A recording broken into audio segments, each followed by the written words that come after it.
Do your combat maps need a little something to take them to the next level? In this video, I'm going to fire off a bunch of ways that you can improve your combat maps to make them more engaging and fun for your players.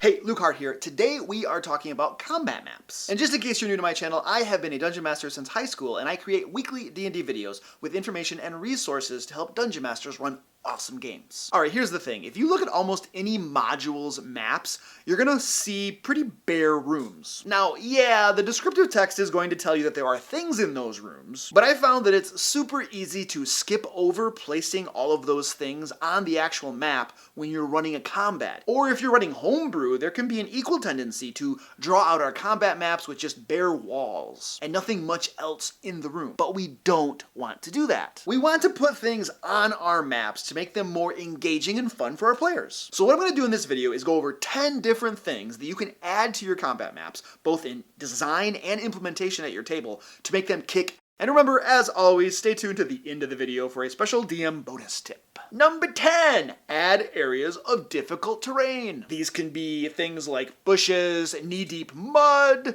slopes, anything like that. Anything that makes it more difficult for your players to go across the map. What difficult terrain does is introduces the puzzle of movement to the combat, making them think about not only where they want to go, but potentially how they want to get there. And if you're really devious, you can introduce elements by which your monsters don't suffer the setbacks of that difficult terrain, but your players do. Psst. It's good to be devious. Number 9, introduce different levels and elevations. So there could be a balcony or a platform of some sort. Outdoor enemies could be at the top of trees or along the top edges of ravines that your players are foolishly walking along the bottom of. And so overcoming the challenge of elevation adds another element to the game for your players to overcome. Remember, the world is not flat, unless it is. Alrighty then, moving on to number 8, place hazards on your maps. Anything that causes a dangerous situation for the PCs is interesting. For instance, think about a cliff that they could fall off, or push the enemy off. A bottomless pit, a flaming door, spiked chains that they need to climb. I don't know, think of stuff on your own. I'm just trying to make a simple list video because they do really well with audience retention. Number 7, add special terrain-related events that occur during combat. For instance, in round 2, a boulder could fall in a river of molten lava, causing it to splash all over the battle map. I mean, let's be honest here, being burned by lava is definitely something that your players are going to appreciate. Or you could have a 33% chance of an earthquake occurring each round. And if it does, everyone might need to make a dex save or be knocked from their feet. And then rocks and stalactites fall from the ceiling, dealing damage to everybody. Number 6. Throw some traps on the combat map that trigger during the fight. This one right here is lots of fun. I mean, at least for the Dungeon Master. Oh, really? You want to step there, do ya? Bam! Pit trap! Gotcha, sucker! And then, of course, the enemies gather around the top of the pit trap to shoot the PCs full of arrows while they try to climb out. Now that just sounds like a grand old time to me. Number 5. What is number 5? Add environmental features and objects that not only can be interacted with, but are also important to the combat. For instance, there could be several control panels on the walls that, if they're smashed, they cause the iron golems that the PCs are fighting to shut down. Or you could have gouts of flame coming out of the floor, and the iron golems are constantly walking across those gouts of flame, causing themselves to be healed. Or a floor with electricity running across it, and there are levers that control it. The PCs might fry themselves or the enemies.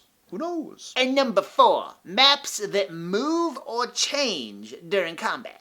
I mean, I don't know, the walls rearrange themselves, or there are floor tiles that fall away, you know, stuff like that. Maybe every round the PCs are teleported to a new area with new enemies to fight. Or the PCs and the enemies are static, but the environment is shifting. Perhaps in one round they are in a normal room, and then they shift to a desert with sandstorms, and then after that to the edge of a cliff that they need to fight on. Number 3, map elements that encourage non-standard Tactics. So maybe you have a bunch of alarm bells scattered about a room with a patrol of guards in it. And then the heroes need to use their stealth to either disable the guards or the bells before an alarm can be sounded. Or if you say that the air in a certain chamber explodes when blood is exposed to it, well then your PCs need to find a different way to kill their enemies than just chopping their heads off. And number 2, mess around with lighting and visibility. There are few things more frustrating than not being able to see the battle map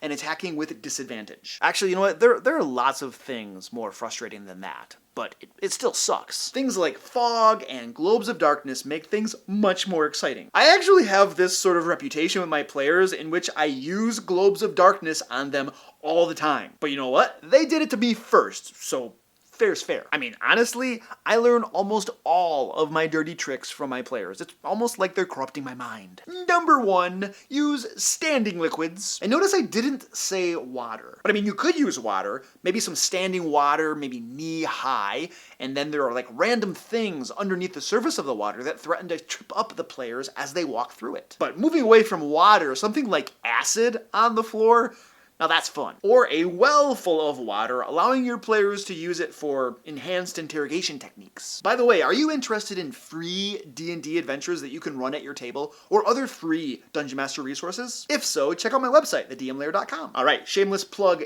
done. Time for the DM bonus tip. Do not put all 10 things that I just got done describing all on the same combat map. Holy crap, overachiever, calm down. Just use a couple of those things. That seems a little ironic, me telling other people to calm down. Adding just 2 or 3 of those elements to a combat map is probably enough. The keep it simple stupid rule definitely applies here, because what you want to do is make things more interesting for your players, not completely overwhelm them. By the way, this video was part 3 in my encounter creation series. If you want to watch the rest of the videos in that series, one of these video links that's about to pop up over here will take you there. Also, if you're interested in joining a community of Dungeon Masters that help each other out, check out my Discord server, link below. Smash that thumbs up button if you found this video helpful, click here to subscribe, and over here you can watch some more fine videos. And until next time, let's play D&D.